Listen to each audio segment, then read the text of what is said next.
Zenbivy is making tents? Absolutely yes, and we're going to get to that. In today's video, I am interviewing probably the most interesting person in the outdoor industry.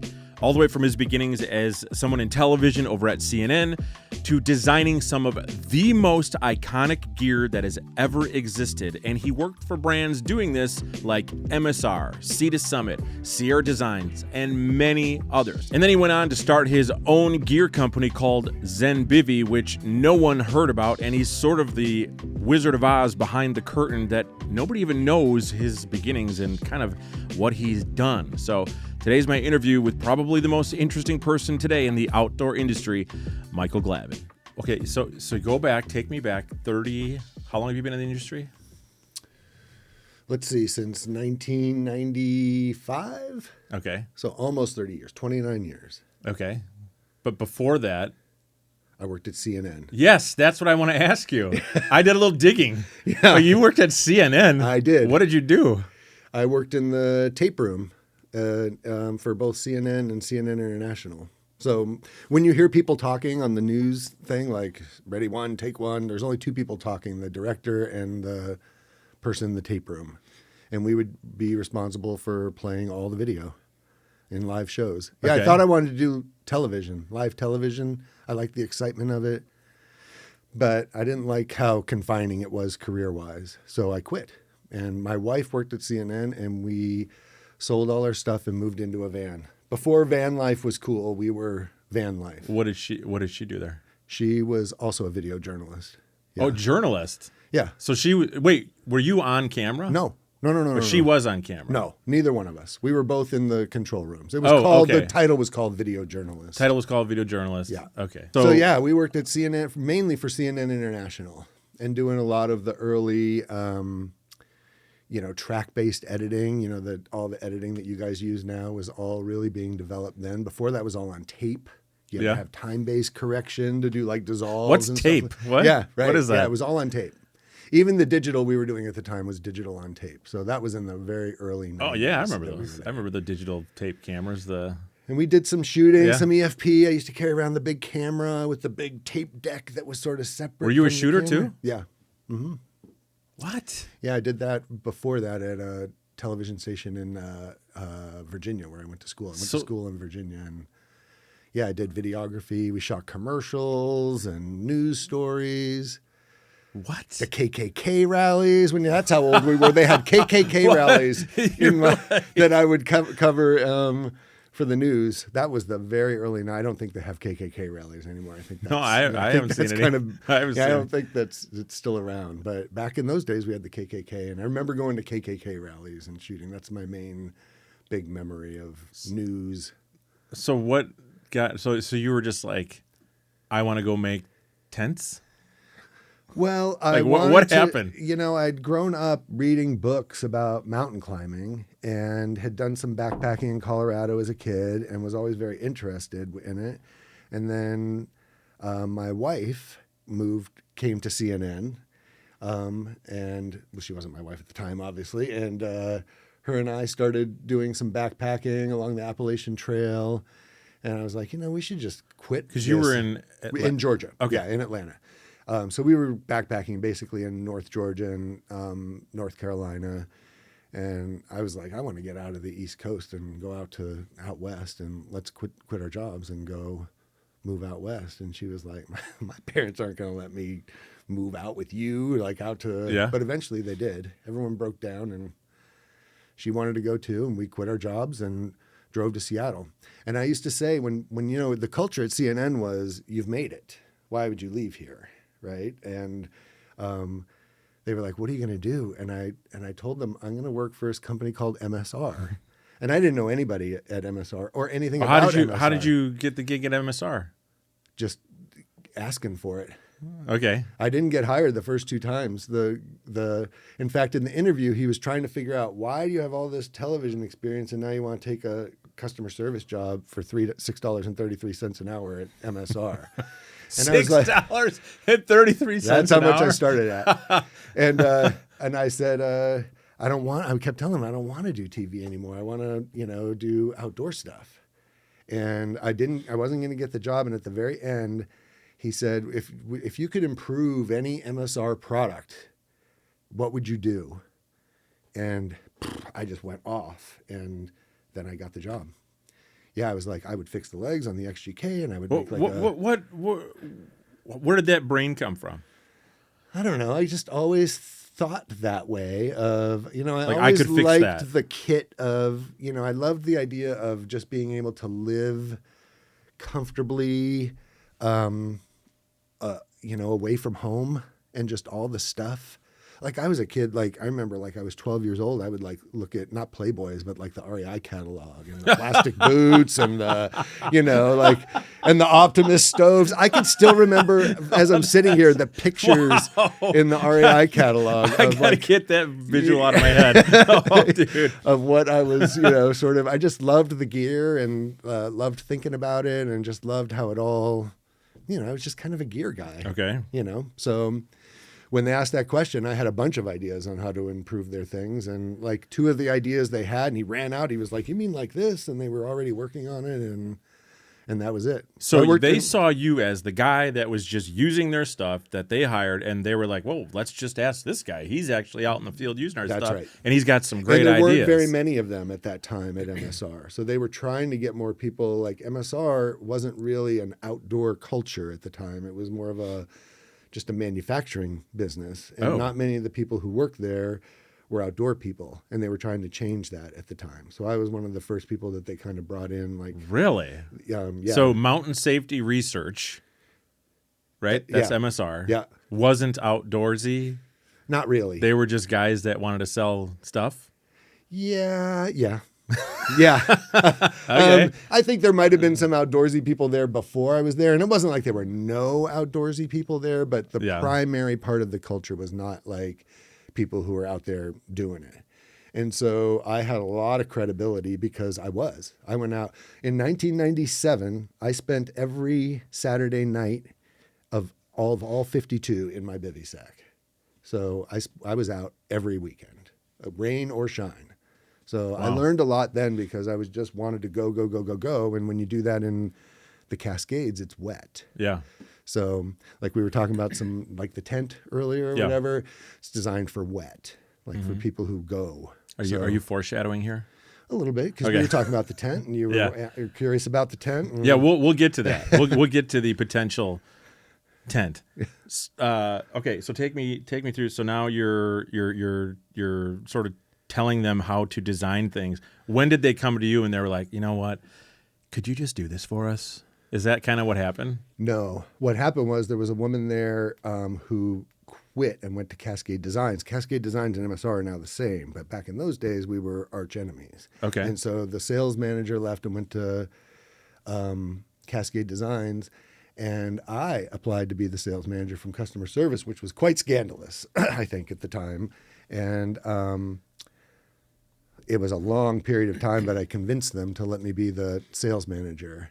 And so then I was managing reps. I wasn't even in product yet at the time. And it was only MSR Eco Cuisine. Have you ever heard of that? No. Mary Jane's Farm food, organic food. No. She still makes them. In fact, we just got back from Greenland. I've ate a lot of it. But we did a food line at MSR called Eco Cuisine that I partnered with her. That was sort of my first product starting. And then I did the Dragonfly stove.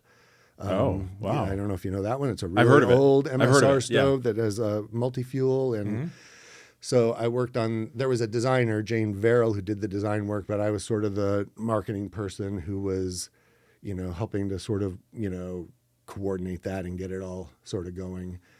And then the director left and I convinced him, I became the director of sales and marketing. So I was able to kind of, you know, get on the inside and then just sort of work my way up.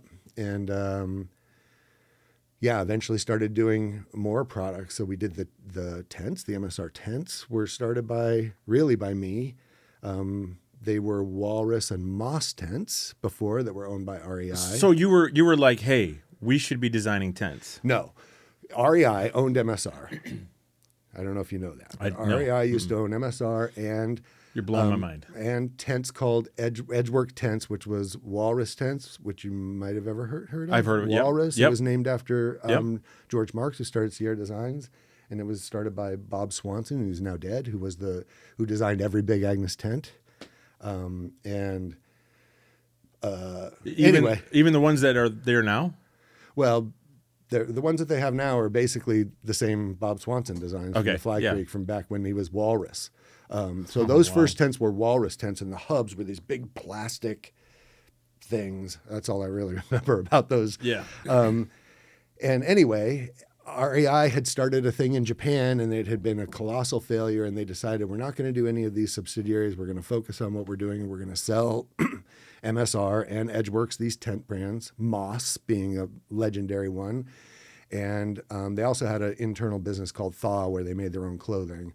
And Sally Jewell, who was Barack Obama's Secretary of the Interior, she was the chairman of our board of directors at MSR, and she was What? She became at REI. She was hired at REI to be the COO, I think, at the time, and then she became the CEO for a period of time, and then she went to work for Obama after that. Yeah, why not? Yeah, because it's just not? on the next sort of career step from that. Yeah. After you work with me, you gotta, right, where else do you go? Right. You gotta go. Wait, who's next? Yeah, you gotta go kind of top level. After that. Anyway, we were gonna just, in those days, you couldn't have your own. You had to have a computer and all the stuff that you don't need nowadays. You kind of needed, and so. Edgeworks, the tent company, didn't have its own infrastructure. It was plugged into Thaw, which is in a building where Safeco Field is now in Seattle. I think they still call it Safeco Field. The baseball stadium is on it now. So that's how long ago this was.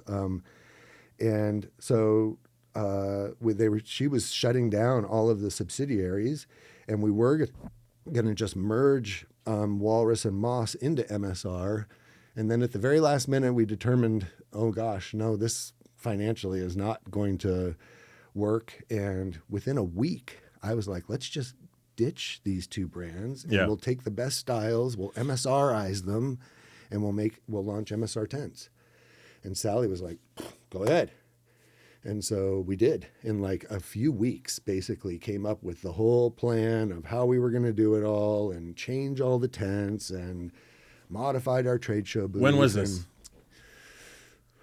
1999, maybe it was 2000 at that time. I think 1999 or 2000. Okay. And then the very first tent we designed was the Hubba Hubba.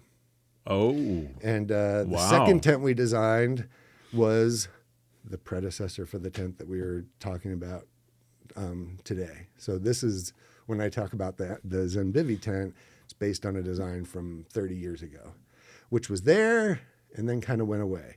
So, and because MSR at the time was the very first, Moss had done some things called Parawings and Heptawings, Tarpy type stuff. Okay. And they had done some sort of mesh body things sort of underneath. And Walrus did the very first trekking pole tent that I'm aware of called the Trekker Tarp.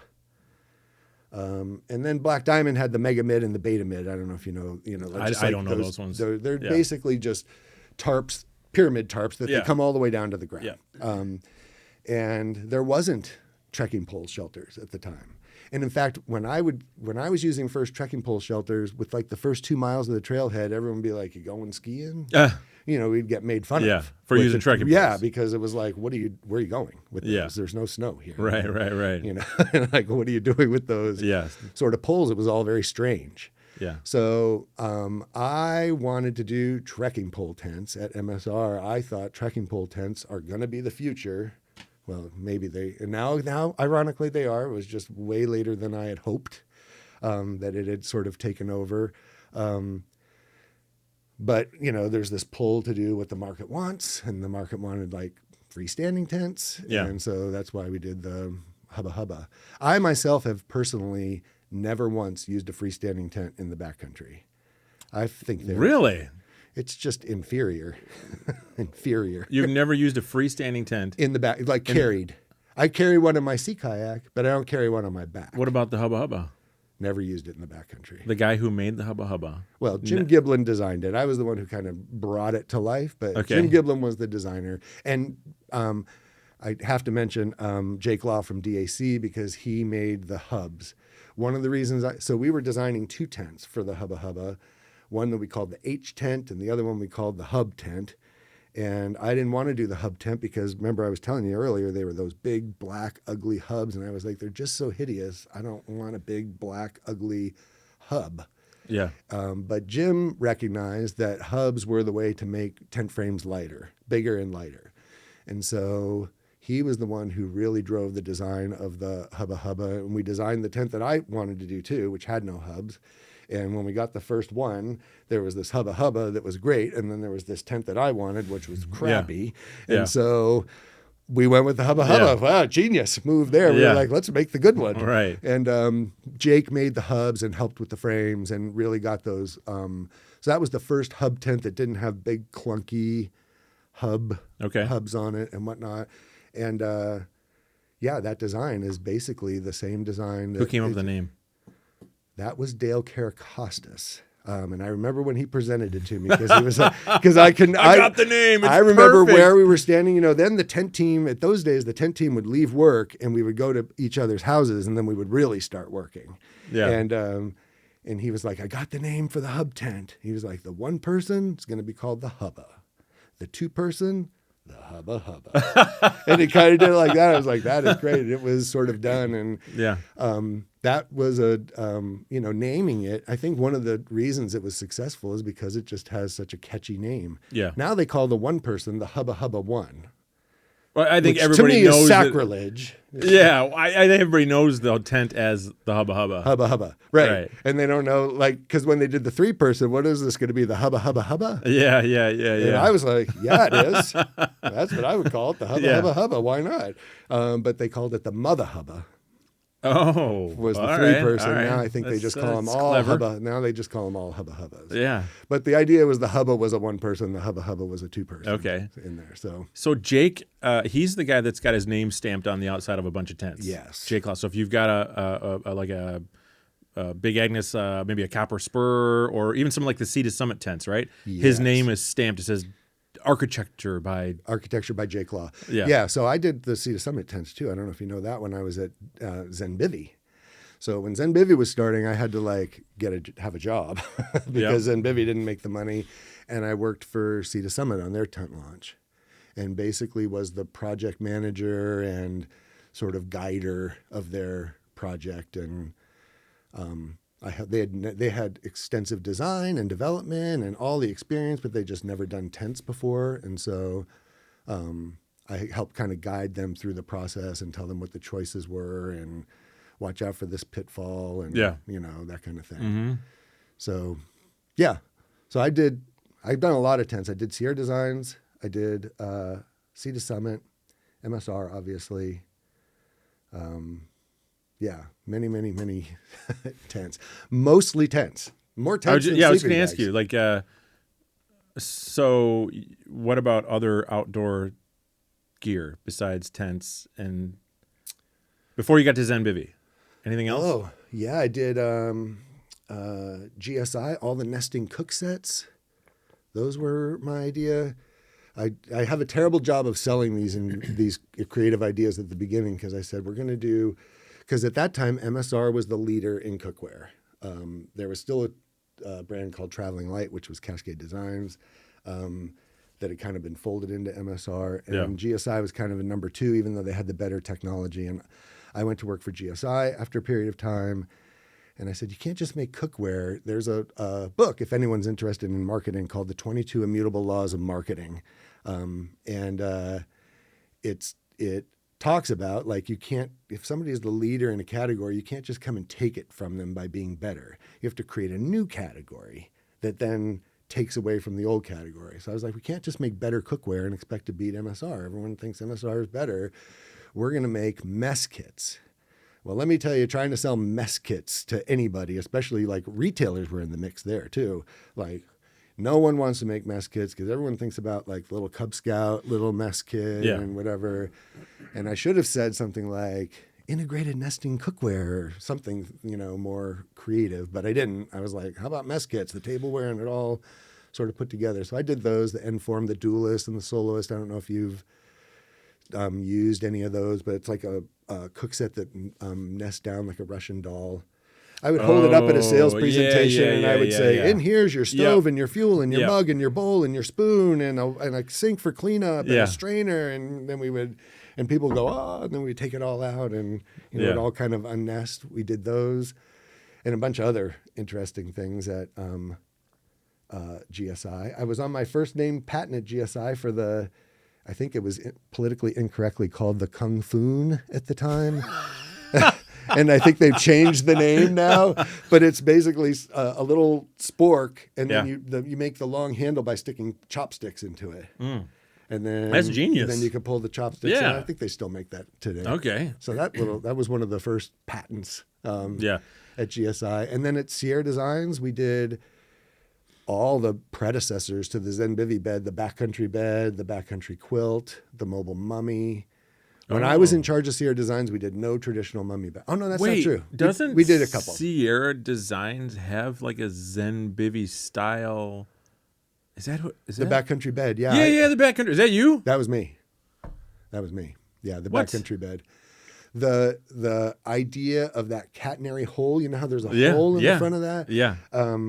That's actually from Jim Giblin, who designed the Hubba Hubba I talked about earlier, and floors that we'd done on floorless tents and using catenary curves to, keep a shape and a round shape. And I thought if we tuck the quilt inside of that hole, there'll be nowhere for it to go. And you can, it'll, start to feel like a bed. I wanted to do, Zenbivy really started way before Sierra Designs when I was at Cascade Design. So MSR was bought by Cascade Designs. Yep. And Cascade Designs had failed very famously in the 1980s making sleeping bags because they only did synthetic, and they made a bunch of things. Anyway, by the time they bought MSR, they had no taste for doing sleeping bags. And I would say, we're making mattresses, right? We got to make the sleeping bags. And no one wanted to do sleeping bags. So now I'm starting to learn, you got to do a different word. I was like, not bags, beds. We're going to make beds. Mm-hmm. We're going to take the mattress and make it like a bed and not start with a bag. We're going to reinvent it. Like we're just making a bed. Yeah. And everyone hated that idea. Why? Because it's not what everybody, it's out there. It's foreign.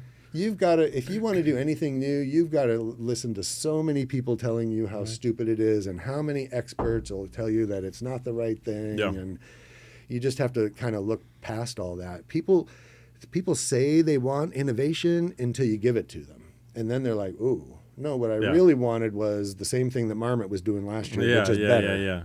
Right? Can you just do something better than what Marmot did last year? And I was like, this is better. It's fundamentally different. And that's what they don't want. Different. Because too different is tough to sell, right? Yeah, you got to change the whole, the Zenbivy bed could never have been pioneered at REI. You're going to walk into REI, mummy bag, mummy bag, mummy bag, mummy bag, mummy bag, mummy bag, weird thing. Yeah, right. And they've already told you what to buy. Right. So it's like, it won't even go on the hanger. We designed the backcountry bed and they couldn't even put it in REI because it didn't fit on the hangers in REI. There was no way for them to even show it because it didn't fit on a hanger, and it was like this weird... attached to sort of the mattress. So you were going to be one of those guys with the screen that everybody watches, like the video player, if you'd had to do it right. Yeah, we did have little signs. We'd have to do little merchandising signs to try and sell new ideas. And people really, the industry talks a lot about innovation, and but the innovation that the industry likes is technical innovation, advancements, materials, down. I have a new down coming that I can talk to you about. A new down? New down. Not goose down, not duck down. 900 fill power. What other kind of down is there? Yeah, there's a new kind of down. It's going to be launching this holiday probably with Zenbivy, and it's brand new. It's from, do you know about the eider duck? Have you ever heard of eider down? No. So there's a duck called the eider duck, and it's the most expensive down you can get because they're not a food source, so they have to collect the down from the nests. And it's incredibly expensive to get it that way, but it's super high loft. And and very clean, very springy down. And but that's not eider down that we're doing because that's not a food source. But we're going to use a new species of duck called Muscovy duck. It's a Russian duck that's just now started to become a larger food source in sort of the southern area of China. And it's very unique because it's a duck that can produce over 900 fill power down. So the big advantage, the reason that your viewers will care about it is you can get that super high loft for, right now, it's less than a third of the price of goose down. I thought you said it was super expensive. No, did I say that? That was not right if I said that. Oh, maybe you did. Okay. No. Yeah, no, goose down is extremely expensive, but Muscovy down is not. It's a very, I have some I can show you later. It's a very springy plume.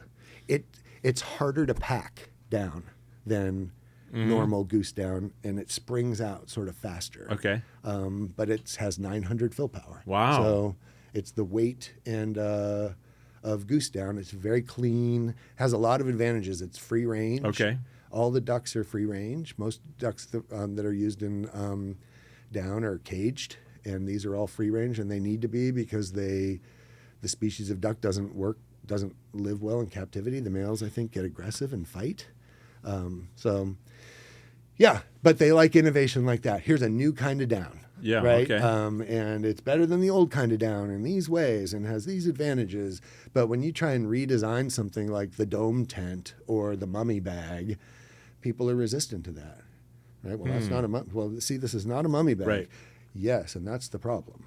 Right. It's not Right. a mummy Yeah, bag. right, and that's right, what we right, use. right, You realize we're backpackers and we use mummy bags. Yeah. And so, yeah, you kind of have to, pressure beyond that if you're going to do anything unique. In fact, I feel like I spent my whole career really trying to convince people of let's do something new and different. And the hardest ones were retailers. So when I started Zenbivy, you notice we have no retailers except for one. Garage Grown Gear is a retailer of ours now. We work with because I like their mix and what they're doing, and I think the brand should be there. But otherwise, we don't work with retailers. And the outdoor specialty retail market in the U.S. is where innovation goes to die, in my opinion. They think of them as specialty outdoors and like the innovators, but they're really just mini REIs. Yeah. I think the communication now, you can tell your story directly to people and say, we're not doing mummy bags. Yeah. So retailers ask me sometimes if they want to partner, and I was like, yeah, let's reinvent the sleeping bag. Drop all your sleeping bags and put Zenbivy in there, and let's go to work. But they want to do mummy weird thing, and I don't want to put my brand next to that. I want to partner with somebody who understands most people probably shouldn't be buying these mummy bags. Yeah. So, I'm not saying the mummy bag doesn't have a place. I'm saying it has almost no place. Yeah. So I just think that, I want to move forward from that. Yeah, I think I got a love-hate relationship with mummy bags. Mostly hate. Yeah. Because I'm a side sleeper. Yeah. I'm a stomach Unless you sleeper like and to a feel side- swaddled. Yeah. If you like to feel swaddled and a little bit confined, some people do like that feel or whatever. But they're laying on their. You have to lay on your back for it to work effectively. Really well. Like that's the true way, and especially if it's cold, you got to pull that hood so that it's like this, and then if you try to lay on your side, you're like this. Right. Right. Or if you do this, now the insulation is screwed up. Right. There's so many problems with it. You look at the Sierra Designs mobile mummy. So when we did the Sierra Designs beds, we recognized the problem with a mummy bag is it doesn't know whether it's a garment that you wear that rolls with you or whether it's a bed that you roll around inside. And so it does both at the times that you don't want. And that's why you get turned around and you get the nylon suffocation. You're like, where's the hole? Where's the hole? Yeah. It's like, I can't get the air. Where's the hole? And I'm sort of stuck in there. And I hate that. Yeah, it's terrible. The feeling of being confined, pinned, held down. Yeah. Those are like my biggest fears in life. The Noted. mummy bag kind of, Noted. exacerbates my. I had a moment on Mount Rainier in a 3-person tent with 3 people, and I was in the middle, and that was the last time I slept in a mummy bag, and I literally woke up in a panic attack from just the, I was claustrophobic. Yeah, claustrophobic. Had to get out. Spent the rest of the night sitting outside in my sleeping bag. I've been there. First night in a hammock. That was me. Oh, and you had to get out of the hammock? Oh yeah, I had the it was a crappy hammock from like No it's spreader like bars. You were all. oh yeah, it was Yeah. no nothing, right? It was just some Amazon special or whatever back in the day when I didn't know what I was doing, and then I had the tarp super low, like it was like this high over my face, like this, and it was like a floating coffin. It was horrible. Yeah, I woke up and I was in a pure like anxiety, get me out. Right. And then I got out and I gotta get back in. I gotta sleep. No, I stood outside for 3 hours. Yep. Yeah, it's funny. bad. I had a very similar experience that really turned me off on. It made me think, can I keep going outside? I was like, I'm never going to sleep with 2 other guys in a 3-person tent. I'm never going to, I had all these, I'm never doing that again kind of things. And I haven't, So I also never slept in a tent with a mesh. I slept in tarps and bivy sacks that's basically all I did. Trekking pole tarps and bivy sacks for years and years and years. And the bivy sack didn't bother you? Well, no, because I would not get in it, really. I had a big open one, and I was just basically laying there on the ground. Kind of cowboy camping a little bit? Basically cowboy camping. So you don't need to close up the bivy sack if there's a tarp over. Okay. So our thing would be like, I'm going with my bro. I don't want to be like this with you. All night long. So we'd have like a big, tarp, and then we'd each just lay like, bivy sacks out inside. But the problem with that is frogs, mice, frogs. That frogs is what sent me over the edge. Like, you don't like frogs? Well, jumping on my face while I'm sleeping at night? No. I was like, I'm just not young enough for this anymore. I was like, why am I, laying here on the, in the dirt when I could just have like a regular tent now? Yeah. And so I switched to tents. That was, maybe 10 or 12 years ago. Okay. And I've done tents ever since then. What kind of tent do you use? Now I use actually the most recent tent I have does not have trekking poles, believe it or not. It's okay. The first tent. It's a tarp tent by Henry Shires. Is that his name? Henry, I think is his first. It's like a 3-person. I think it's called the Cloud Burst. It's the one, they have 2 of them. One that has a hoop in the front and a pole in the back, and one that has 2 hoops. And I have the one with 2 hoops. It's like a 3-person. Okay, you like tent. it? Not really. Okay. Not really. It's all right. Well, you're the guy that is going to not like anything. Yeah. When you get in it, you're going to be like, I could fix that. They should have done this. This is this is that. Well, it's the sleeping. Like with it's one of those like a tunnel tent where your head is at the door, and when the doors are at the side, it's just much better. When there's actually 2 people. Yeah. So when there's only one person, the door at the head I think is fine. But when there's 2 people, it just really makes moving around in the tent a lot more awkward because you got to, go past someone's head to get in and out. Yeah. And I'm in my 50s, so I get up once, maybe twice a night, to get out and just view the scenery. Yeah, exactly. See what's going on out there. Yeah, Did I hear a raccoon? Let me go check it out. Let me go look at that or whatever. So, I've also become an expert at getting in and out of the tent, like, because you're also. Yeah, totally. Me too. I can't get in and out. I have like a little pad. As I've gotten older, all my luxury gear is like foam. That's what my kit is no different than it was 15 years ago, but I carry Crocs. That's so interesting. And foam pads. You know what? So Cam, who owns Nemo, told me the exact same thing. I mean, he's this guy that's innovated all these great new gear items, and I'm like, what kind of backpack you use? He's like, it's something from like 1995 that I used out of college. I love it. I'm like, what? I can't use any of the new packs either. My packs are old. I bought maybe I shouldn't say the brand, a very popular. You should totally say the brand. Hyperlight. Yeah. Okay. You can knock Hyperlight. I don't care. And it showed up. I was like, I'm going to use I'm getting a Hyperlight, and it's the fabric, it's white, and I'm going to just try something new. And it's like it's not like it's a bad pack, but it's the same design from Cold World from 1999. It's not new, and it hasn't advanced in 25 years. Yeah. So the material is cool, but the way that it's built is the same way that John Bouchard, do you know who that is? He started Wild Things. He made the original. It was called the Ice Sack and the Andinista. Okay. And those are the packs that every ultralight pack is based on. Oh, okay.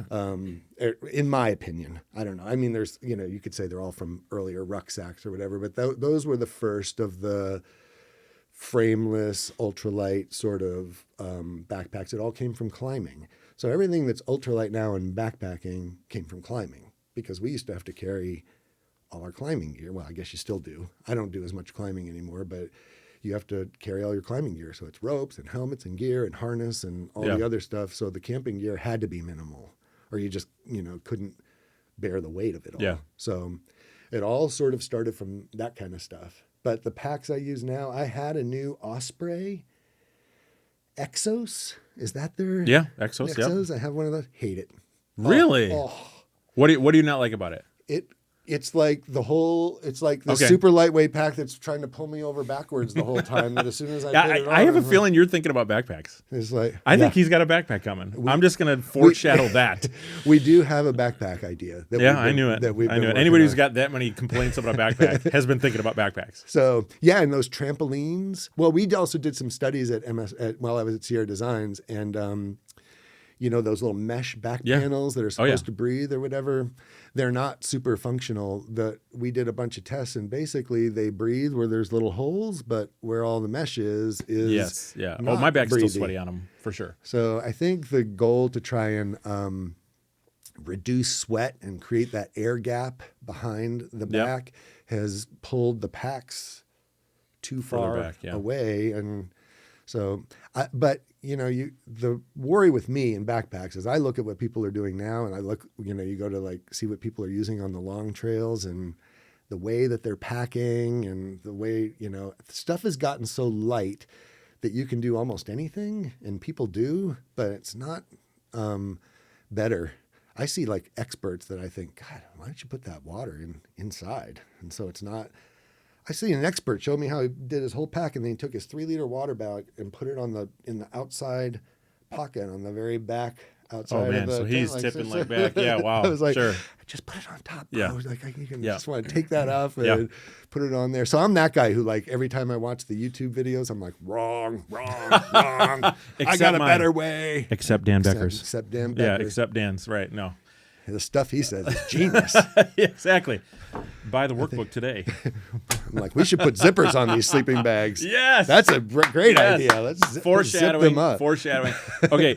So before we get into your tent, because we're not getting into a tent. Before we talk about the tent, I want to ask you so what was the straw that broke the camel's back for you? You're like, I'm working at, was it MSR the last place, or Cascade? Where the straw broke the camel's back. That was at Sierra Designs. What was it? Why were you like, I'm out, I got to do this on my own? Well, you guys are all terrible. You don't know what you're doing. Yeah, when I went to Sierra Designs, it was, I almost didn't go there. Sierra Designs had been in a long series of decline, and I said, if I'm going to do it, I want to I'm going to drop every product and redo the entire brand, which we did. Okay.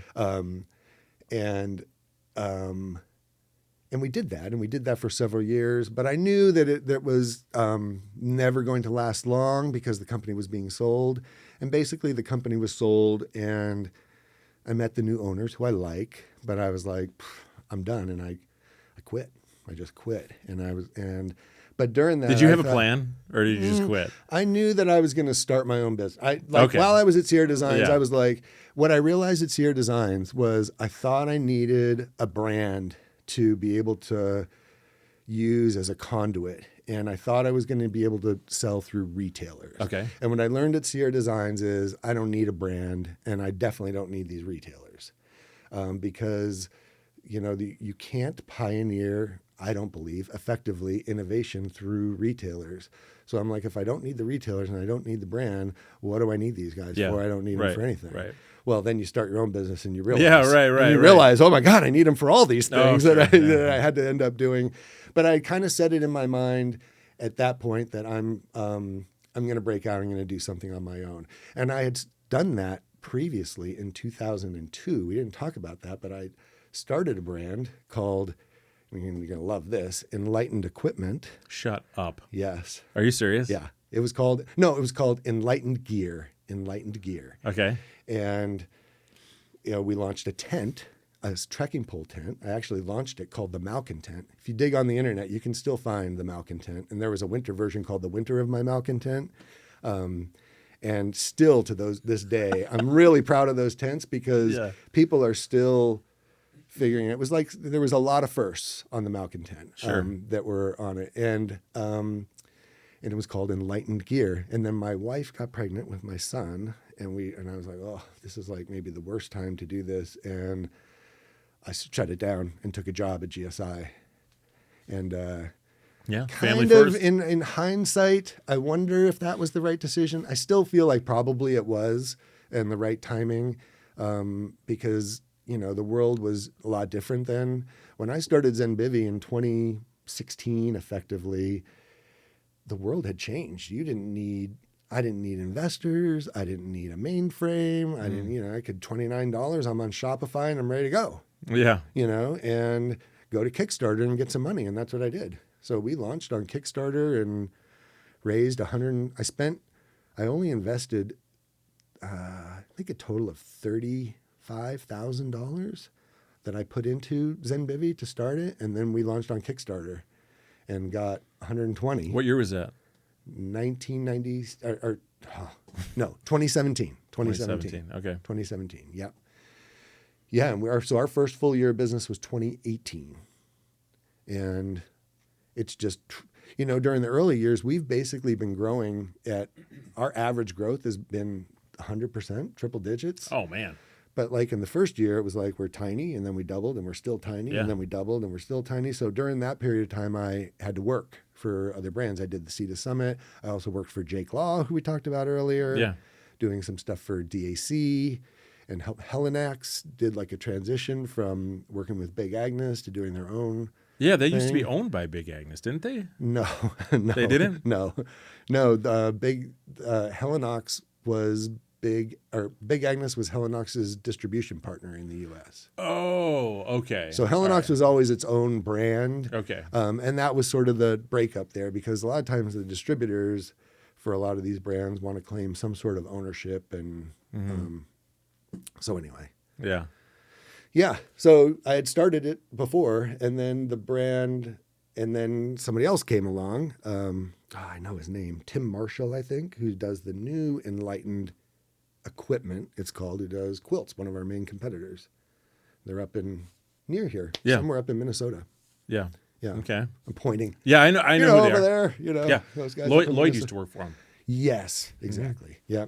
And Lloyd, I met during the original Kickstarter for Zenbivy, and he was doing, I don't know if it was garage grown gear at the time, or it might have been called that, but it wasn't a retailer. I think it was more of a blogging thing, or he was, it was a long time ago now. Seems like it was just yesterday. I think you're right. Yeah. So he came out of the woodwork during that. And so the first, it's scary to do that because, the Zenbivy bed. So I started working on the Zenbivy bed. I quit Sierra Designs. I was like, well, I'm not going to start doing my own thing right away. I'm going to take one other job. And I worked for Cascade Designs again, because they fired me gloriously. And I went back there and worked a season for Seal Line, their Seal Line brand, and did like a season. And then right after that ended, I was like, I'm not taking any more work. I'm starting Zenbivy.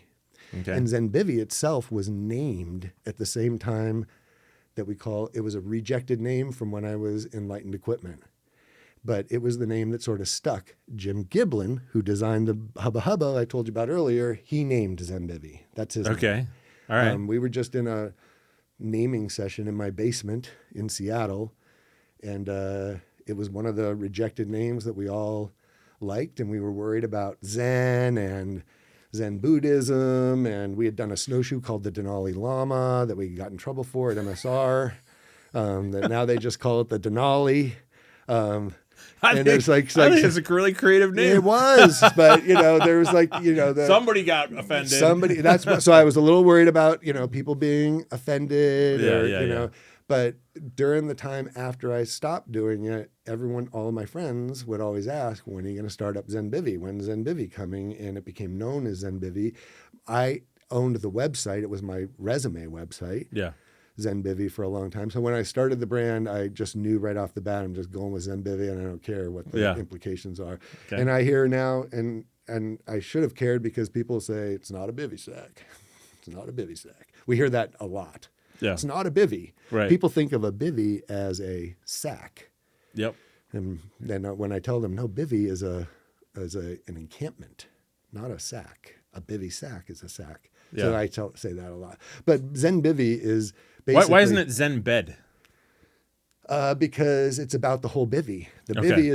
bivy is a French word short from bivouac, minimal encampment. It's like a military term. A minimal encampment is what a bivy is. And Zen, and from my interpretation of Zen, is peaceful, minimal bivy. So peaceful, minimal encampment is Zenbivy. So my belief is, the industry had always taught us you needed to have more stuff to be comfortable and less stuff to be lighter and more performance oriented. But that I don't think is the reality. I think that there's a place where the reason that you go lightweight is because lightweight and minimalism is more comfortable. Yeah. You think about the people who go car camping and they don't know what to bring, so they bring everything. Yeah. And they're out there and they spend their whole camping time dealing with all this crap. And then at the end, it all gets wet and then you got to bring it home and it's all over. You're exhausted. And then, so why, and then you don't go again. Right. Because it's like, oh, camping is a huge, exhausting sort of headache, and it doesn't really need to be. Yeah. If it was just kept very minimal, you can just. So my vision is that all the camp gear should disappear, and it should just be the least amount of stuff that you need. I also think that's the most empowering, because I think one of the main reasons people go backpacking is the feeling of there's just an empowerment with knowing that you can survive and thrive for sure without very much stuff. Yeah. And, anybody who's done a long backpacking trip realizes, or at least I get in this mode, 5-6 days in, I could do the Pacific Crest Trail. I could go forever, right? I could just I'm in my groove and I could just go. Yep. And what do I need? So I love that sense of empowerment. And it's kind of what drove me as a kid, looking at the gear in the REI catalog. It's like I wanted to go out and, live in all these wild places. But I never wanted to suffer. I did a lot of suffering. Yeah, everybody does. But, and then afterwards, I'm like, I'm a real man. See how much suffering I did or whatever. But while I was suffering, I was crying and going, why do I do this? I hate this. Yeah. I think I've cried 3 times in the backcountry, twice climbing.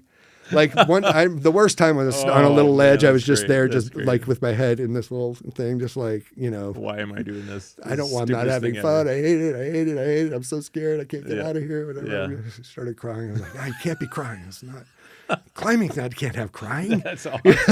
That's awesome. So. Yeah. For me, I think I backpack. I look at it it's like I'm the 1% of the 1% of the 1% that is ever going to see this, because I hiked out to it and I'm standing here, and all these other people are at that scenic lookout point in their cars, right?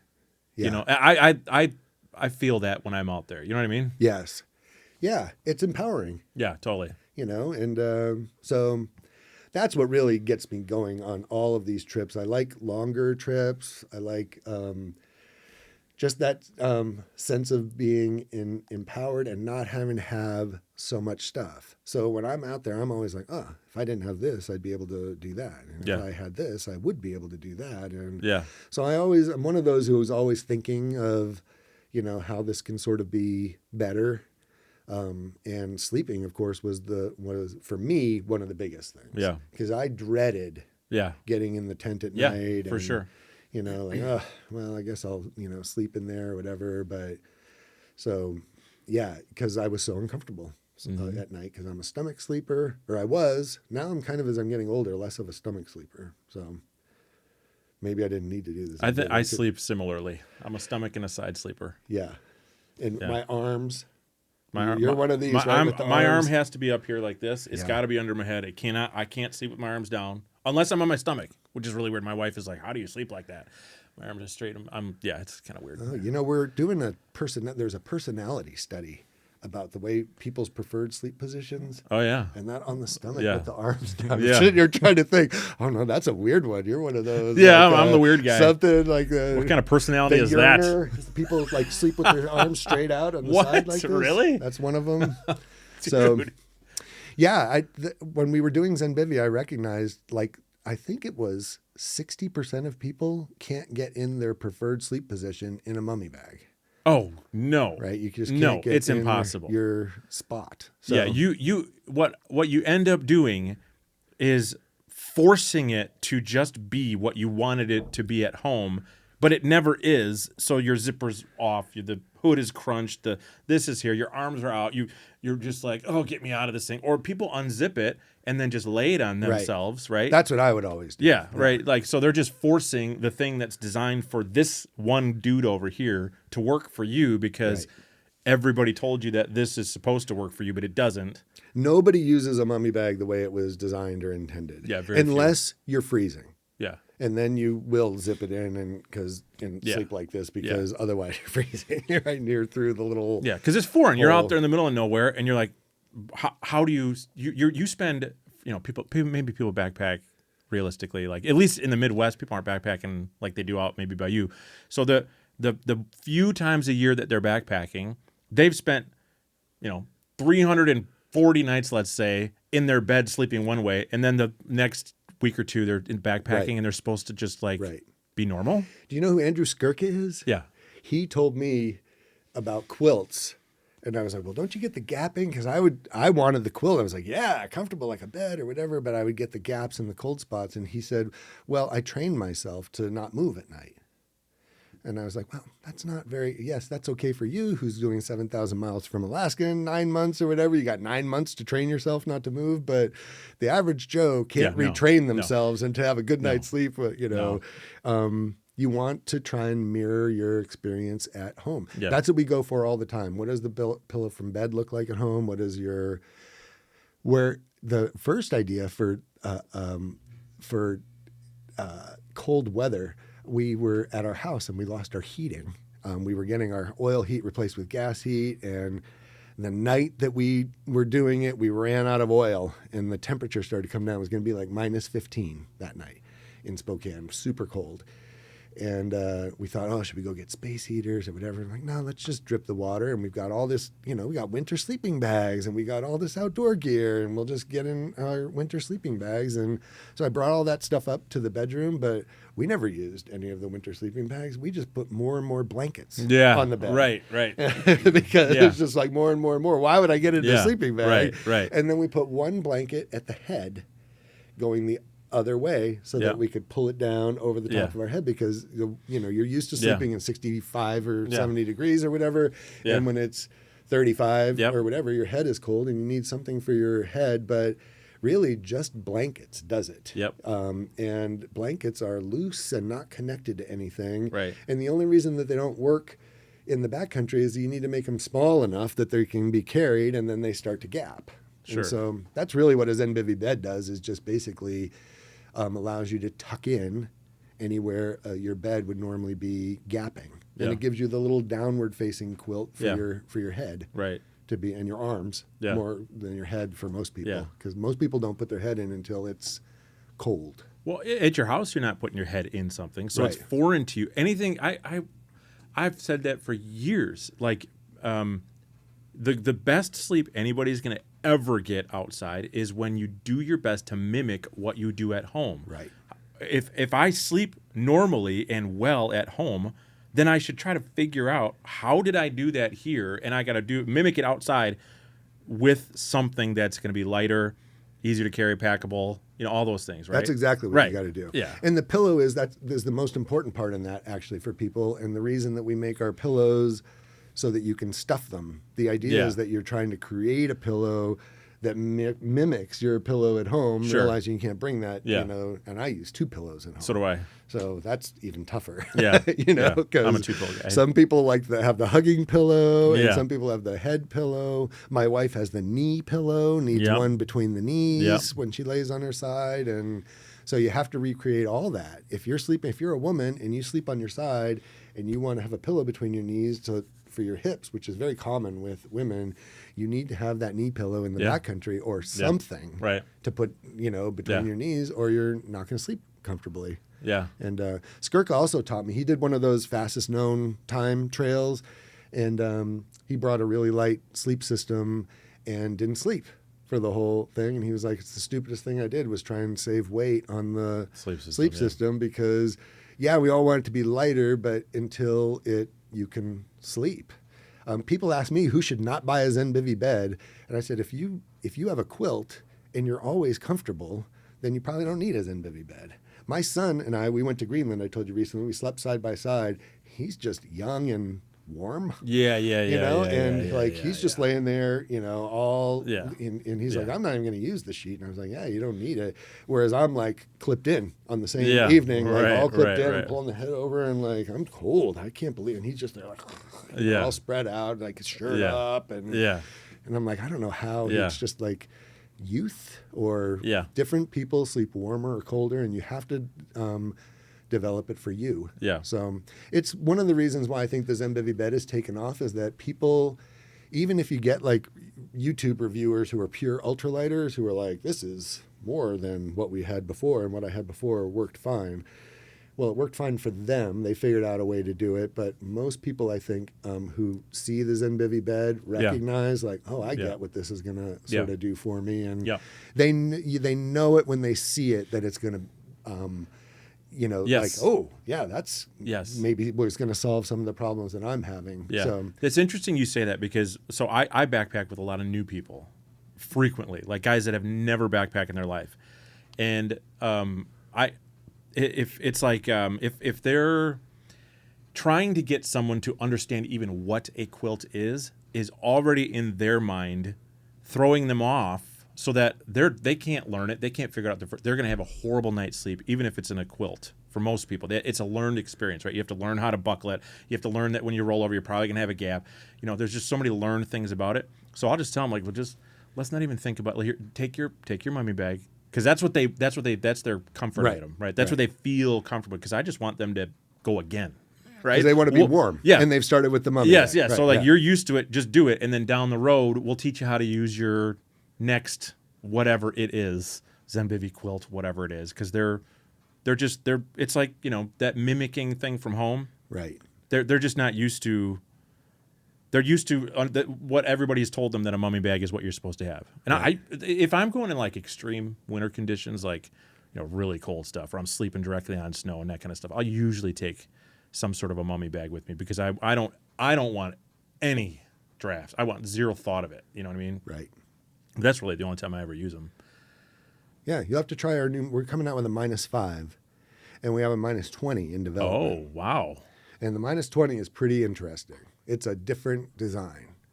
It's a different way to cold weather sort of sleep. Okay. So we've been testing how far, because I had a similar perception. How far can the quilt really go? And not only can it go that far, but is it the best solution? Like, is there some temperature where like, well, everyone should just get into like a fully enclosed sort of system? I don't know what the answer to that is, but I do know that quilts can go to low temperatures. Sure. So we've had tests below 0. I haven't had anybody -20. See, the problem is with these cold weather bags is no one goes in cold weather. Most people realize when it's -20, they don't want to go. Yeah, it's like I'm done. Like, when I'm or they're in a hot tent, or they're doing something to kind of mitigate. They're not just laying there in -20, and it's pretty uncommon to find. I find that 20 degrees Fahrenheit is kind of anything below that, and I'm just like, why am I here? Yeah, it gets cold. Yeah, I'm just like, what? This is stupid. Unless this is like one night I got to suffer through it or something like that or whatever. But yeah, just like, I don't want. Let's just go when it's warmer. Yeah. Yeah, there's a certain point where it really becomes hard. Yeah. It's work. And in the, very cold, or when it's really wet and right around 32 degrees, like getting rain, snow. That's the worst. That's the can really take it out of you. Yeah. And you really got to know what you're doing to keep it yourself dry, because once you get this wet, and I can't tell you how many people I will go backpacking with newbies, and I'm like, when you get up, take your dry socks off and put your feet into the boots, even though they're going to be cold and wet, and then walk over and pee and then come back, or you're going to have your only pair of socks wet. And then when you have both your socks and they're all wet, you have to keep one pair of socks dry no matter what. Yeah. So I'm a big believer in that. And nighttime clothing, you have to have like some clothes to be able to get into the sleeping bag that are dry. Yeah. So a thin sleeping layer. I always now bring a cotton T-shirt to sleep in. Yeah. Because I can't stand this. You know what? The other thing about me is when I'm older is like I can't stand the stink. Oh, the stink's nasty. of myself. It's so bad. You know, and I'm like, oh, I just reek from this. And it's Yeah. normally like my, you know, synthetic T-shirt that really sort of Right. does it. So now I'm one who has to go to bed every night. I have to put on cotton T-shirt and Yeah. put on Right. deodorant and Yep. wipe my face with warm, you know, Yep. a warm rag and get myself like, feel like I have to go through a whole little ritual Yeah. now just to be able to go to sleep, because otherwise I get in there and I'm like, the smell Yeah. sort of bothers me. And I guess after many, many days, Coming soon, the Zenbivy air fresheners. it's so after many days, I guess maybe you get used to Zenbivy it. deodorant. It's weird, the things that, you know, that I notice that prevent me from sleeping very well. And the stink is one of the things. It's like, oh, I don't want to, you know, have that smell. Yeah. So Okay. Tell me about this new tent. What do you got coming? Are you designing? You're what can you reveal? What can you share with us about this? it's a Zenbivy tent. It keeps, well, I've been trying to develop tents for Zenbivy for several years. Okay. And I've developed 3. Because he was gonna bring it. I was going to bring the tent, and He it's was not ready. it's not. He didn't. It's not here. It's being made, though. Okay. Oh. So okay. they are making 20 of them. So it's what we call SMS run. It stands for salesman samples, even though we don't have Sure. salesmen. But it's like when you get stuff before it gets Yeah. launched or whatever, The it comes prototypes from or that whatever, little run. Yeah. And so we are doing that run. But I've tried to develop a few tents, 2-person tents. They've all been. And thinking this is going to be the trekking pole tent, you know, that's going to take over the world and redefine. And but none of them have been that good, and so we haven't come out with them. And after a while, this design that we have been working on is very old, and there are some older people who I know who I keep seeing that tent showing up on trips, and it's like, this tent is old. And I'd ask them, why did you bring this? Why did you bring this? And these are people who've done tents, worked in the industry, Sure. and I'm like, I just need to finish this. So it was a tent that it was originally designed by Mark Twight, who's an alpinist. He wrote the book Extreme Alpinism, and it was designed as, you know, on Himalayan faces, they're climbing these 50-degree Himalayan faces, and they need to set up their camp, and they will chop out a ledge for their tent right in the middle of a steep face. And then they'll put their, at this time, Bibbler Eye tent or whatever on that little ledge, and then Spindrift comes down the mountain and pushes the tent off. Okay. And so his idea was, we're going to cut out this little ledge. Let's just fill the whole ledge in, and we'll bury a little flap uphill, so when the Spindrift comes off, it'll just fly off, and this tent will have no poles. And I was like, okay, we'll make that for you. And so we made the prototype for that tent, and it was basically a triangular little tent with a flap. And when we got it to MSR, we didn't know there was no way to set it up because we didn't have a Himalayan face to stick it in. So we stuck trekking poles underneath it, and that little flap came down and became an awning.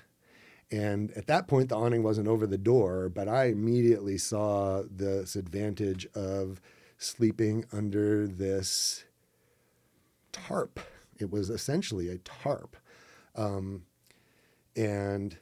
if you'll notice, the tents we did at Sierra Designs, the flash and the lightning, and every tent we did at Sierra Designs, they all had awnings over the doorway, and there was no vestibules in front of the doorway. And they were all based on this original design of having an awning over the doorway. When you put an awning over the doorway changes. It's now not just the doorway, but it becomes a big window. It becomes a huge vent that you can leave open and ventilate. And so I've always been intrigued with that sort of style, and it happened to us because we were developing something else. So we developed a tent at the time called the Missing Link. It was called the Missing Link because it was the first tarp tent. It was the first tent that used trekking poles, was single wall, and had the whole body sort of built into it, which of course is very common now. But this was the very first one that I'm aware of that ever did that. And we only did one, it was late and we only did one iteration, and was like, okay, let's make that. And so it was never quite done. But it launched. Okay. It won a Backpackers Editor's Choice Award. Oh, wow. And I was like, this style tent is going to take over the world. People are going to be using trekking pole tents and not freestanding tents. But that was not true. That's true now, but it wasn't true then, and it wasn't true for many, many years after. And in fact, if you still go to the regular retail world, I'm sure they'll still tell you that you can't sell a tent that's not freestanding. It needs to be freestanding. That's what people want. Yeah. And yet, when I go out on the trail, everybody's got a trekking pole tent. Most people, a lot of people. It's 50-50. It feels like. It's you're not a weird guy with your trekking pole tent. Everybody gets it, right? Okay, you're using your trekking pole tents to put up the shelter, but back then it was not common. And the original missing link, if you look it up online, was orange, and it was strange looking. And they tried to fix it afterwards and then I got fired. We were going to fix it, and not fix it. It was fine, but optimize it. I got fired, and then they worked on it after I did, and they made it worse, heavier. And then that one got discontinued. That was called the something. And then they did another one where they switched it around, and the heads were at the door, and that was a disaster. I saw it in their trade show booth, and I just laughed and laughed and laughed. And I was like, and I could tell by looking at it, it was going to collect water and snow and collapse if it rained. And I could tell they'd never taken it out. And I could tell by looking. And I thought, you guys have fallen a long way. Yeah. And they did launch it that way. I didn't tell them. I probably should have. But I just, I'm not going to walk in there afterwards and say, you should do it my way. Yeah. Although that's what I want to do. I admitted to it earlier. I want to tell everybody that. But they had to drop that because it, and that tent has now gone away for them. And so it's based on that. It's based on that because I kept seeing it coming up on trips. And then when people would tell me why they used it, I was like, yeah, that's exactly right. Every tent ought to do that. And why we're not doing that. So on trips that aren't lightweight, I see it because that style of tent is designed to camp out of. See, the reason I don't think it's very commercial is guys like you. I look at you on YouTube and I was like, it's like two, three friends, and they're all bringing their own two-person tent. And then when they get to the campsite, they set up the tent, they stand around it, they talk about it, but then when they go to cook or whatever, they sit in their chairs over here or whatever, and they're not really camping out of the tent. The tent is just the bedroom. Oh, for sure. Right. Then you just go to that when you go to bed, and you get in it, and then you get up in the morning. Well, any tent can do that. And then if it's not raining or buggy, you don't need the tent at all. Right. So the tent is sort of superfluous. But when it's raining, most tents on the market are terrible to be in. And so people don't go. One of the reasons people don't go in the rain is because they think they're going to suffer. One of the reasons I go during the rain is because I know I'm going to be alone. And even if it's like a little bit of rain, there's nobody out there. Yeah. No one's wanting to go because they think, oh, it's going to be miserable. Well, in my opinion, they just don't have the right gear because you can be comfortable in the rain day after day after day after day if you have sort of a plan around how you're going to do it. And so you can camp out of these tents, and they are comfortable to camp out of. And you can see, the other thing I hate about most tents is that every big Agnes tent, when you open the door to get in it, water goes directly into the tent if it's raining.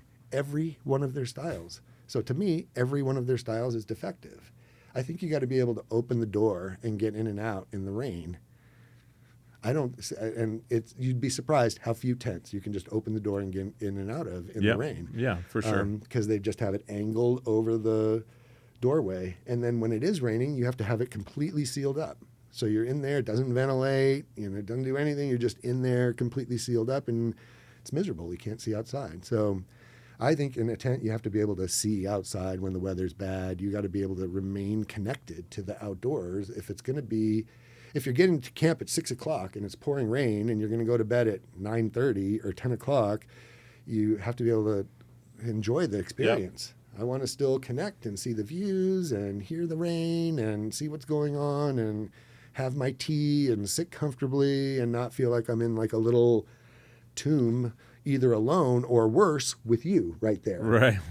Sitting right next to me, like, isn't this great? Isn't this fun that we went backpacking, and now what are we going to do for the next 4 hours? I'm going to breathe your exhale. Mm-hmm. I'm going to inhale your exhale.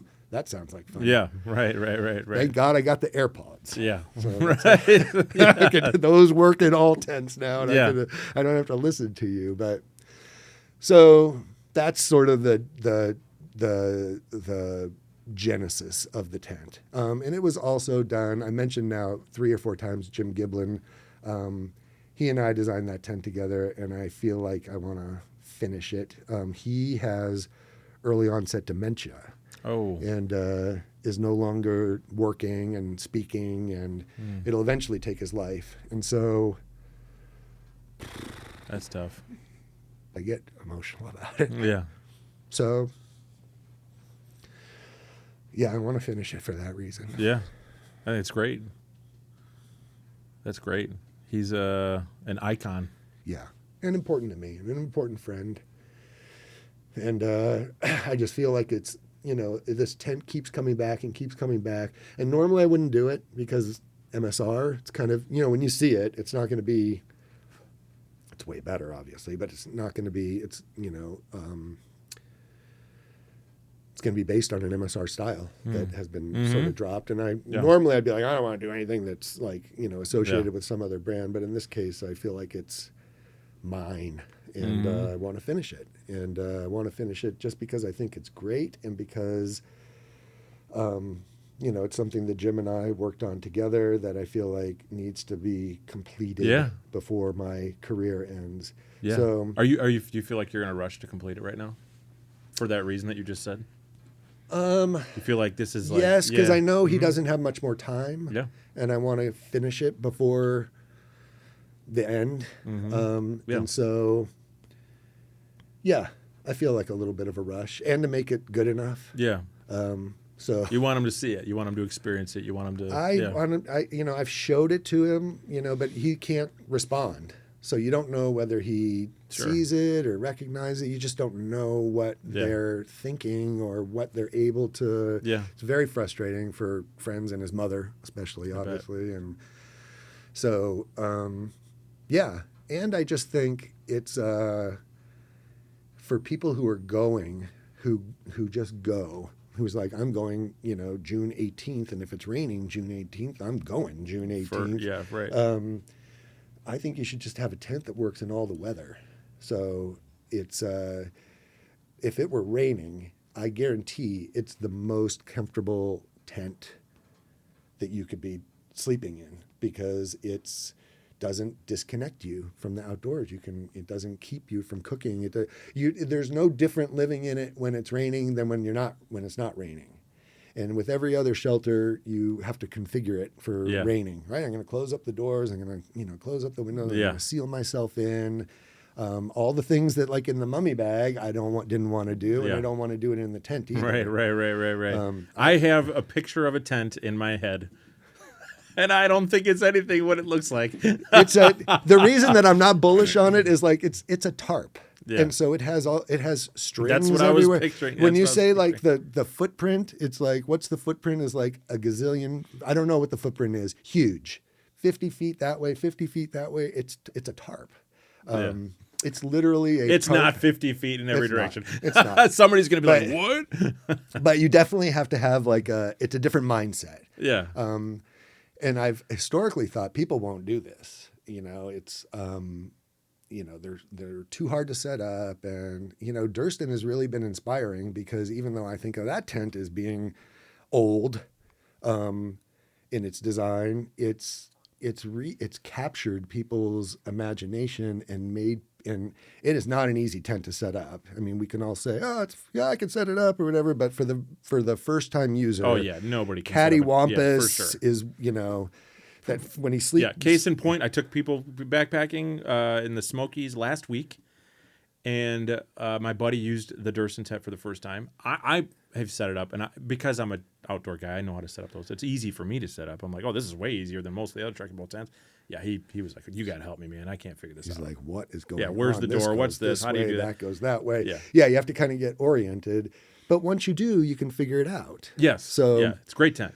So it's inspiring to me in that way. It's like people will use trekking pole tents. People will figure out how to set them up. It ain't that hard.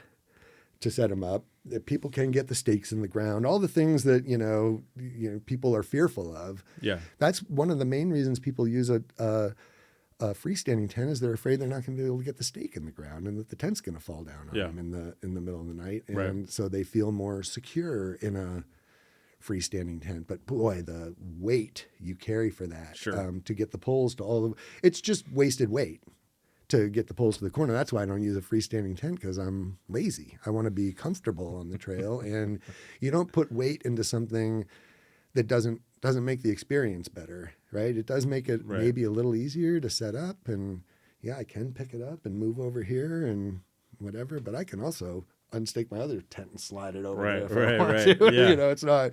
So that mindset seems to have shifted for people, and people recognize, hey, I can get something that is comfortable and functional at a fraction of the weight. I mean, with the DCF tents now, I mean, it's insane. Yeah. We were trying to, the first Hubba Hubba, we were trying to get under 4 pounds. So that was the standard back then. 2 doors, 2 vestibules, 4 pounds. If you can do that, you can. You've broken the now that's the barrier. Right. Now, and now some things have gotten worse. Some of the, if you have that DCF tent in the hail, it's going to be, I don't know if you've seen them in the hail, but they, like, the hail goes right through. Yeah. They're you got to take it down. They're very they're very strong, but the minute you poke it with something, it's over. Yeah. And it's like, sometimes it's like a chip bag. When you poke it, it just kind of keeps tearing a little bit. But Z-Packs. Z-Packs. Yeah, oh yeah. They just came out with like an 11-ounce tent or something, or a 12-ounce tent, and you're like, crazy. Bivy sack weight. Yeah, right? Bivy sack weight. I haven't tested it. I don't know anything about it. I don't know what it's going to do, but in my mind, I'm just like, is it, how what can I do besides like pray that it's not going to fall apart? Oh, that's, you're worried about the durability? Yeah, the durability. Not just durability, but like you said, in any situation, for me, it's like, yeah, I'm that person, right? I set a date. I'm going. I don't care what the weather is. We're going. This is what we're doing. We're going. And it's probably not the best tent if it's raining. I don't know the tent either, but it's probably, when it's raining, you want bigger, and when it's raining, you want protected doorways. Now they do. I like their main design of their and they've angled the poles out so that the doors are protected. You can get in and out of them. And I think it's overall a pretty good design. It's way too short for me. They now have the weird one with the little foot thing. Yeah. That maybe somebody like me can sleep in. Mm-hmm. But they're really they're small. Yeah, they're Joe. What's his name? Joe, the owner. I don't know him. I don't know. Whatever. But I think he's still the designer. He's a very good designer. Yeah, they make some good stuff. They make some good tents. They are. It's a very optimized A-frame design. I feel like they've got a lot of the bugs worked out of that kind of design, and it's hard to imagine it getting, for the weight. What they're doing is, with all of them, is pretty good. I think that they've really, the trekking pole tents that are available now are just really good. I like Z-Packs. I like Tarp Tent. I like the Durston. Although the Durston to me is the oldest of them. It feels like that the Durston tent goes with that Hyperlight pack. Oh yeah, because it's like we were doing those double wall. We did one called the High Route at Sierra Designs that was basically like a Durston one. It wasn't cattywampus in the middle. The sleeping compartment was parallel, but other than that, it was very sort of similar. So I just think of them as just older. Whereas the Z-Packs ones, I feel like are. And Hyperlight, I feel like their tents have been horrible. Like their pyramid tent was the worst ever. They are. It's because it's exactly a Black Diamond Mega Mid from 1995. Yeah. Well, then they came out with a 2-person tent, a trekking pole tent, with more than one pole. I'm familiar with their center pole. No, they had a 2-person, 2 trekking pole tent out for some time, and then they discontinued it because it was terrible. And then this new one that they've got out is just like, well, that's what everybody else does. I mean, it's literally the same tent. I haven't tested. I haven't tested it. I haven't even held it in my hands. But from what I've seen of it, and nobody talks about it. It's just like, Okay, and they're selling it for some Hyperlight is ungodly that's amount of money. Their space seems to be in that kind of commercial, lightweight. You know, they're at REI and they're in retail distribution, and they're probably the only like more authentic They kind of broke brand that that's barrier. that's in there. That's the barrier that it's become slightly mainstream. Every through hiker has got a Hyperlight pack. You go on PCT or the AT or whatever, and you know they're a through hiker, Right, because they got the white Hyperlight pack that's now brown. Right. See, every time I see them, I was like, oh God, there's such an opportunity in backpacks. It's just like people need a better backpack. Yeah. It hasn't really evolved. It's people have moved away from that traditional snow leopard. Do you know what a snow leopard is? No. The original internal frame pack was. See how old I am? It was called the snow leopard. It might not have been the original, but it was like one of the very first that was like, we're going to take the old external frame packs and put the frame on the inside with these two stays, and had the sleeping bag compartment at the bottom, which I never understood, and had all the bells and whistles. And that's really what Osprey, Gregory, the big brands are still doing to this day primarily. And then there was the John Bouchard tents for the Wild Things, the Ice Sack and the Andinista, that were those stripped down, minimalist, roll down type tops or whatever, that's now sort of taken over the more ultralight backpacking community. And I think now that, just like the trekking pole tents, that more minimalist style backpack has become more accepted, and people are recognizing, no, it can be very simple and lightweight and doesn't have to have all that stuff on it. Yeah. But it hasn't evolved much since then. Like, you know, Hyperlight could put a curve in there, just a curve. You know, the body is curved in the back, and it's like they're all it's just straight. And I mean, that's not the innovation. I think that there's opportunity for innovation in backpacks, in terms of fit, in terms of the closure, that roll down closure. You know, the closures are so hard on all those tents that people put stuff in all the pockets on the outside. And so pockets have become like where things are sort of stored out in the space on the pack where the load is not well distributed. I see so many people putting tents. Oh, my tent was wet, so I put it in and I was like, the mesh pocket on the outside of your tent, on the outside of your pack? Why don't you put it inside of your pack? They're like, well, I have my sleeping bag in there. And it's like, well, so there's you know, just opportunity to help people separate wet from dry. You know, the trash compactor bags and, you know, all of that. I just think there's a lot of people have created their own fix to the problems that exist. Right. To keep the wet stuff separated from the dry stuff. So, you know what I think it's turned into? It's turned into at least for me, I'm stuck. Right, the bag. I essentially just call it a bag, right? Because that's what it is. It's just a bag. It's got a couple water bottle pockets and something mesh on the back to put everything else in, right? And I solved the problems in how I pack it, and that's how I've solved my way of making it work for me. Right. But the average person doesn't know how to do that. There's a nod. I would notice you have a course. I wonder if in your course you tell people how to pack the backpack. I do. Buy it today. Find it out at danbeckeroutdoors.com. Dan Becker's Does it tell you how to pack your pack? It does. Yeah. We have 18 videos. Wow. 18 videos, 58-page workbook. Because people could use that help. I can't tell you how many people I've like sat there and just like dumped all their stuff out or whatever. Yeah. Going to Camp Muir on Mount Rainier, I remember dumping the stuff out of this woman's pack I was with, and she had like a full bottle of shampoo and a full bottle of conditioner. Oh my gosh. In her pack. And I was like, these are items you will not need at Camp Muir. We're going to leave these behind. I can tell people that till I'm blue in the face, and they're still going to bring it. And you just, you just got to let them learn. Let them learn. Yeah. So, how you pack the pack can really affect its usability. To me, the only stuff that should go on the outside of the pack is something that needs to go there, either for accessibility or because it can't go anywhere else because it's an ice axe or something like that. And at the top of the packs ought to be accessible. Yes. So, and that's where you can keep. So, in mine, if you I don't have any pockets on any of my packs. So all the stuff's in the top. And when I open the top, I have my water bottle. I can see it like it's in there. There's my water bottle. There's my food. There's my little bag with my whatever clothes and like one little dry sack leaning towards the top. My water filter.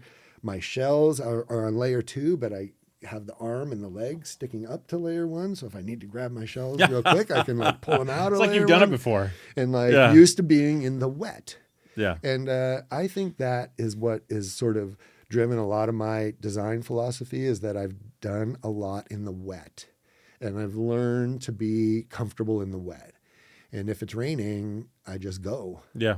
And I can be comfortable, and I know how to camp comfortably when it's raining. And that is also very empowering, because when you wake up and it's like, oh, it's going to be all day rain today, it's not the best scene, right? You wish it wasn't going to rain all day, but I'd take rain over bugs. Oh, for sure. Oh, man. Yes, for sure. We were in Greenland. Every time the sun came out, so did the bugs. I was like, let's get back into the cloudy 30s here, people. There's none of those bugs that come out. And because those are almost the hardest to deal with, of, the things you can't control. Bugs and they can drive you, completely crazy if you don't have your head on straight and aren't able to deal with them. So that's my biggest one, is trying to avoid bugs. Like I'm exhausted, but I'll climb 2,000 feet if there's no bugs up there. I'll go 3 more hours and climb up there if we need to, if there's no bugs. And there's still bugs. And then you get there, like it's even buggier. You think you're going to climb above the bugs. And I was in Colorado. We camped at almost 13,000 feet. And it was mosquito. I mean, it was just nuts. It's like springtime. Yeah. Oh, yeah. It was. You're like, why are you up here? Right. Just what are you feeding on? Yeah. How are there so many of you? Yeah, that's terrible. Yeah. Yeah. That can be hard. Bugs. When I see people camping with the nets and the black flies, I saw somebody do a kayak trip on YouTube recently. I was like, that looks, pretty miserable. Well, I've seen guys in like the full mosquito suits, like the nets head to toe. Right. Like, I don't like. Why are you out here? Again, it's that claustrophobia. I don't like the mesh over my face. I'm not a fan of it either. I mean, you feel like you're staring. It's like when you're looking out your screen window of your house that still bothers you. So you go to the part of your window that has no screen. Right. It's the same thing. It is. Yeah. So I do more like, I just try and keep like a hat on and a bandana and like clothes and just, try and keep them. But sometimes they're just so, you can't even do anything. They're in their mouth. And oh gosh, it's terrible. That can be tough to, kind of get past. So I'm comfortable in the rain, but the bugs, I have not figured out how to really thrive in super buggy terrain, right? It's, again, you need a big tent with mesh that you can like see out of, that you can hang out in to get yourself away from them. Because otherwise you're just, sitting there in the bugs and, and it can be unpleasant. So, but that's not what we're here to talk. We're talking about how pleasant backpacking is. Backpacking is pleasant. And if you read this here, read it, it'll be even more comfortable. Yeah, danbeckeroutdoors.com, danbeckeroutdoors.com. Find it, Now I'll read it though and put up on Zenbivy.com all the things that are wrong. Exactly. Oh my gosh, I can just fix do it. that. Do Look it. at that. Oh. I know. Page 17. What an the idiot. whole thing. What Cross an that idiot. out. Well, should we could close it out real quick, and then we can start on. We're doing another video outside where we're gonna talk other Zenbivy stuff. What do you think of that? I'm excited about it. Should we do that? Yeah. Where can people find you?